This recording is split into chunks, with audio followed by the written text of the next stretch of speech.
Thank you, Mr. Speaker. The approaching vote on this resolution has caused me, and I'm sure many of my colleagues, to give serious and considerable thought to the most difficult issue faces America today.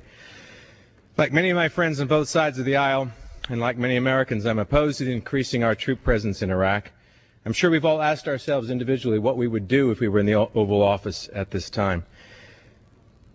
If I were in the Oval Office, if I were Commander-in-Chief, I'd tell the Iraqis something similar to what Benjamin Franklin told the woman who asked him as he came out of the deliberations on the Continental Congress, "Dr. Franklin, what have you given us?" He answered, "A republic if you can keep it."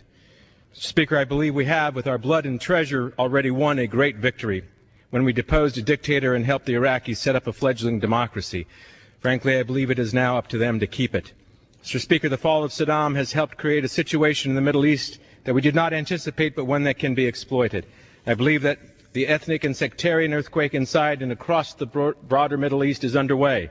I believe the fault lines in this conflict can be seen moving today, not just in Iraq, but in Lebanon, Iran, and elsewhere. If I were Commander-in-Chief, I would do what I could to exploit the situation. I believe it can be exploited, but not if we are acting as a referee in what has now become a civil war. I believe that prolonging or increasing the U.S. presence in Iraq will virtually guarantee this fault line will move in a way not advantageous to us. Sure, if I were President, Mr. Speaker, I can tell you unequivocally I would not be sending an extra 20,000 soldiers. But I am not the President of the United States. I am not the Commander-in-Chief. I am a member of Congress. And while I have every right as a member of Congress to voice my concerns and objections to what I see as flaws in the strategies this President may choose to employ, neither I nor this Congress has the right to micromanage a war. Mr. Speaker, our Constitution vests sole authority over command of the U.S. military in the President of the United States, not in 435 congressmen or 100 senators. Our founding fathers empowered the President, not the Congress, with the authority precisely to avoid the kind of group micromanagement that our military strategy that we are seeing on this floor today. I differ with the President on many things, Mr. Speaker. Indeed, one of them is his recently announced surge strategy. But while I am concerned about the wisdom of the strategic military decision, Congress does not have the authority nor the ability to manage this war or any other by committee.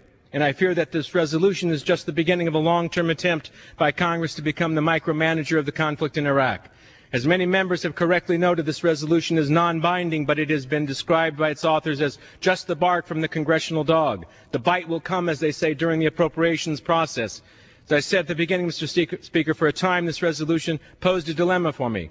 But after hours of listening to the debate, reading the Constitution, and help me to decide how to vote, there is no longer a doubt in my mind. I accept the wisdom of the Founding Fathers and bend to the constraints of the document that we swear to uphold and defend. I hope the members of both sides will think carefully about the precedent that this debate will set for the future presidents, future wars, future soldiers. And I'd ask them to join me in opposing this ill-conceived resolution. And I yield back the balance of my time.